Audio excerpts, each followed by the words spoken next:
স্বপ্ন দেখেন যেখানে শিক্ষার্থীরা দেশের ভেতরেই নিজেদের ভবিষ্যৎ দেখতে পারে। এদিকে এমপিওভুক্ত বেসরকারি শিক্ষকদের ভাতা বৃদ্ধির ঘোষণা দেন বিদায়ী শিক্ষা উপদেষ্টা ডক্টর ওয়াহিদুদ্দিন মাহমুদ, যা কার্যকর হবে আগামী ঈদুল আজহা থেকে।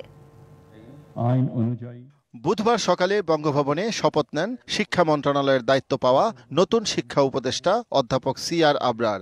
শপথ নিয়েই বঙ্গভবন থেকে সোজা আসেন সচিবালয়ের শিক্ষা মন্ত্রণালয়ের কার্যালয়ে। শিক্ষা মন্ত্রণালয়ের অধীনে শিক্ষা বিভাগের ঊর্ধ্বতন কর্মকর্তাদের সাথে কুশল বিনিময় করেন নতুন উপদেষ্টা। পরিচিতি পর্ব শেষে তিনি দায়িত্ব বুঝে নেন বিদায়ী শিক্ষা উপদেষ্টা ওয়াহিদুদ্দিন মাহমুদের কাছ থেকে। দায়িত্ব পালনে যথাসাধ্য চেষ্টা করেছেন বলে জানান বিদায়ী উপদেষ্টা। তবে নতুন যিনি দায়িত্ব নিয়েছেন তিনি মন্ত্রণালয়ের কাজে আরও এগিয়ে যাবেন বলেও আশাবাদ ব্যক্ত করেন ডক্টর ওয়াহিদুদ্দিন মাহমুদ।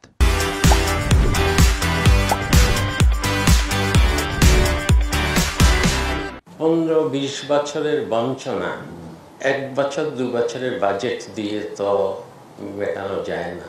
উৎসব ভাতা, তাদের বিনোদন ভাতা, তাদের বাড়ি ভাড়া, চিকিৎসা ভাতা, এবছরের ঈদুল আজহা থেকে শুরু করে আমরা আগামী বছরের বাজেট থেকে অন্ত কিছু বাড়াতে পারব। পরে কথা বলেন সদ্য শপথ নেয়া শিক্ষা উপদেষ্টা অধ্যাপক CR আবরার। বলেন, গণ